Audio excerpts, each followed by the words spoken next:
in this convention or you're not. If we want to tweak the plan a little bit later on, that's fine. But this is a known universe right now. It's filed delegates.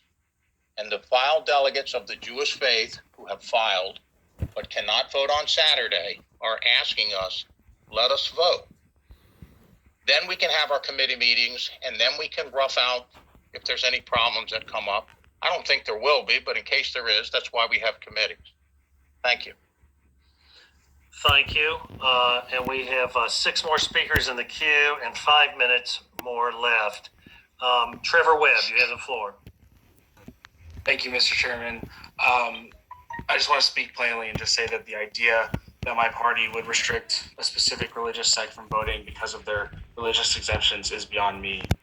There is nothing more disrespectful than not allowing those of the Jewish faith to vote on our nomination because of their restrictions. At a time when we're under relentless attacks by Democrats that our party is racist, intolerant, exclusive, what have you, we can't play into their messaging, and we need to work overtime to accommodate those voting restrictions. With that being said, I understand those that voted for referring this because of the time crunch, but at this point we are in crunch time, and if we are going to allow these voters to participate in our process, we have to allow accommodations for them. So I encourage all of my colleagues, please prayerfully vote for this motion. Thank you. Thank you. Gary Higgins, you have the floor.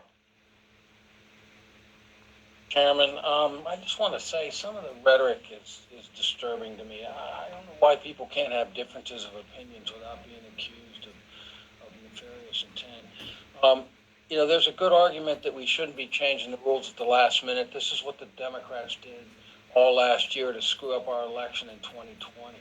And so that is a valid argument. Now, in this particular case, I think we have a way to accommodate these folks that can't appear at the convention on Saturday, because we're already going to do it for military personnel. So we have an accommodation, and I think we should proceed with that accommodation because we have it. But all of this rhetoric is disturbing.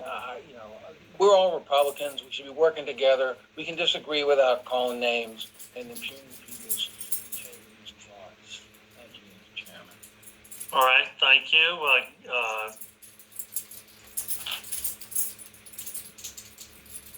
Richard McCarty, you have the floor.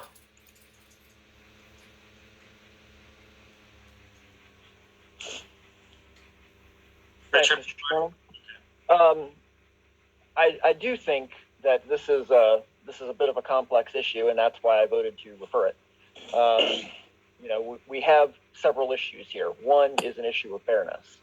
How many people would have signed up as delegates if they knew that they might have been able to vote absentee? So we have to ask ourselves, is that fair to those potential delegates? Also, is it fair to the campaigns who might have gone out and recruited more Orthodox Jewish delegates had they realized that there would be absentee ballots? And finally, we have the issue of chain of custody of ballots. Who's going to collect these ballots, and how are we going to be certain that they are voted by the appropriate people? I'm not saying there will be any sort of nefarious business, but anytime that you have a ballot handed to someone else, that's a minute. Opportunities for mischief. All right. I think that we should consider. All right. Thank you, Richard. Mike Ginsburg, you have the floor.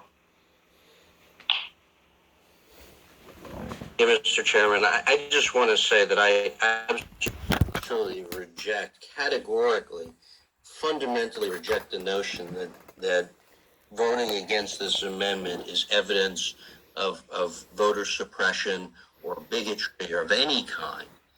There are real issues here. Richard just laid out a bunch of them. Reasonable minds can differ. To accuse anybody of voting against this as being closed-minded or unfriendly to the Jewish faith. I mean, look, as I say, these are my co-religionists. There are real two sides to this issue, as with most issues. And we really, however you vote on this, we cannot let this appear to be I mean, this is not evidence of bigotry one way or the other. And the other thing that I will say, I deeply resent the idea or the notion that if only we had voted for a primary, none of this would have happened. There's a lot of ways. Mr. Chair. If we had decided in December to just move forward with the convention, we could have dealt with this. If we had decided in January and moved forward with the convention, we could have dealt with this. If we had decided in February and moved forward with the convention, we could have dealt with this. We did none of those things. And so here we are 2 weeks out trying to deal with this. My view, it's too late. Mr. Chair, that's 10 minutes. That is 10 minutes by my watch also. Our time has expired, and therefore we will now move toward a vote. Vote is on proposed party plan amendment number 4, which is to insert at the end of a new paragraph, the state central committee may provide for delegates whose religious obligations prevent them from voting during the convention to cast ballots in the same manner as military members. And so with that, this is a party plan amendment. So Jill Cook, please call the roll. Mr. Chairman, if I may, just point of inquiry, just for clarification. So this is under the temporary situation. So this is not a regular change to our party plan. It is only specific to this election. Is that correct? Correct. Yes. Correct. It's in Article 12. That's true. Yes. Thank you. Are we ready? Mr. Chairman, Doc Troxel. Doc, you have the floor. I don't see any wording that says it only applies to the May 8th election. It applies to Article 12, which expires currently on June 30th. But if this body decides to extend the date, then this particular motion would extend with Article 12. Is that correct? Well, the motion that is before us now is to insert it in those emergency temporary provisions, which means that it would expire on that date in June. Unless we move to extend the time frame on Article 12 itself.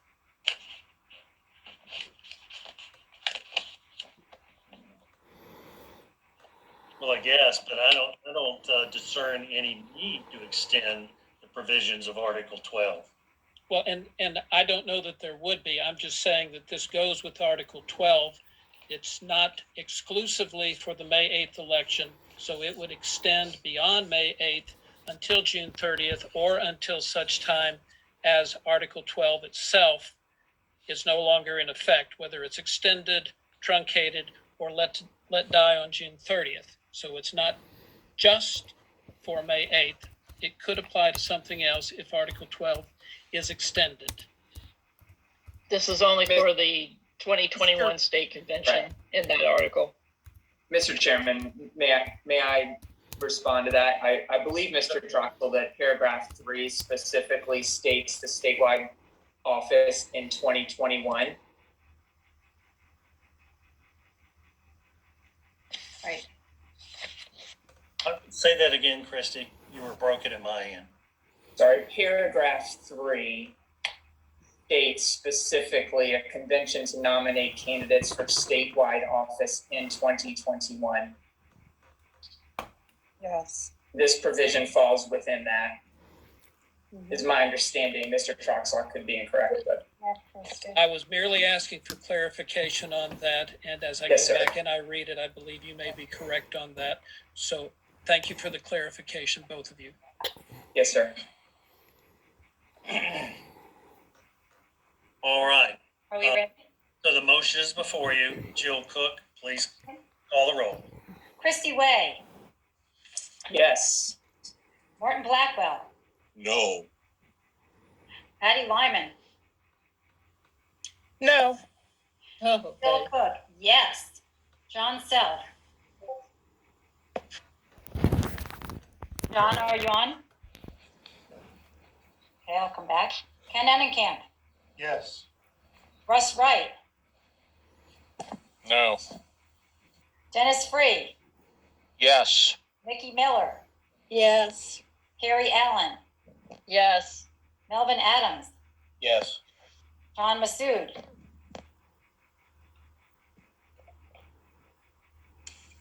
John Massoud. No. Ben Sloan. No. Andrew Lepasser. Next. Adam Tolbert. Yes. Gary Higgins.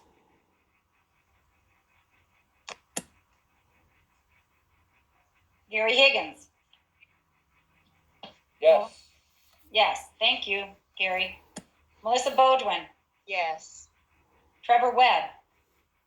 Yes. Thomas Turner. Yes. Paula Steiner. Yes. Wendell Walker. Yes. John Cosgrove. John Cosgrove. Oh, I see a chat. Somebody is, who's in the chat? Okay. Mark Kelly. Present. Amanda Batten. Yes. Dan Webb. Present. Nancy Dye. Yes. Heather Steffel. No. Della Bertoldi. No. Willie Deutsch. No. Mark Daniel. No. David Willis. No. Jeff Ryer. Yes. Elizabeth Langford. Yes. Bill Curtis. Yes. Cliff Dunn. Yes. Carol Dietrich. Yes. Bill Coburn. Yes. Nicholas Prophet. Yes. Evan Turner. Yes. Elizabeth Butler. Yes. Renee Maxey. No. Ed Yensho. No. Nancy Rodland. No. Will Kirk. No. Nate Boyer. No. Dean Welty. No. Doc Troxel. No. Stephen Kurtz. No. Kurt Lilly. No. Sharon Katowski. No. Sarah Carroll. Yes. Susan Lascalette. No. Dewey McDonald. No. Sarah Curran. Sarah Curran. Vincent Polathingle. No. Zach Thompson. Yes. Tyler Lester. Yes. Jacob Holmes. Yes. Caleb Curley. Yes. Susan Edwards. No. Mark Stell. No. Ron Wright. Yes. Heather Rice. No. Richard McCarty. No. Mike Ginsburg. Present.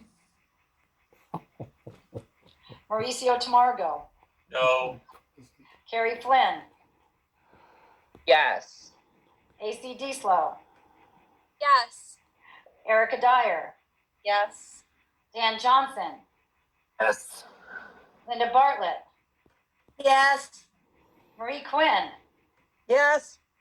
Mark Cole. Yes. David Suderline. Madam Secretary, Senator Suderline messaged me and said he got kicked out of the room. He's trying to be added back, and that says the host will let him in soon. Okay, well, that is not just me. There are two hosts, but I don't see anybody in the waiting room on my end of it. He's been readmitted. Okay, he has been. Okay, thank you. Senator Suderline?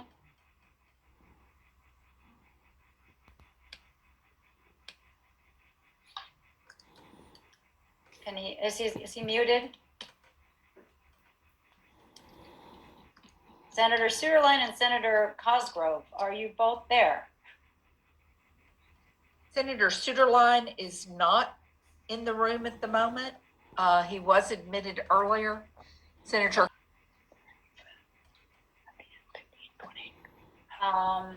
Mr. Chairman, how would you like me to proceed? They're muted. Can we unmute everybody? Sure. Go ahead.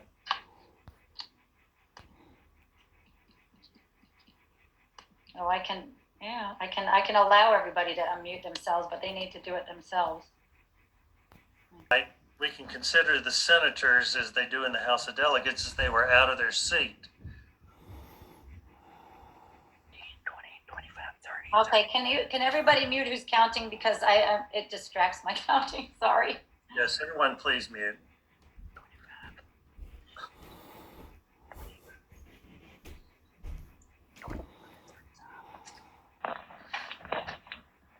I'm hearing whispering.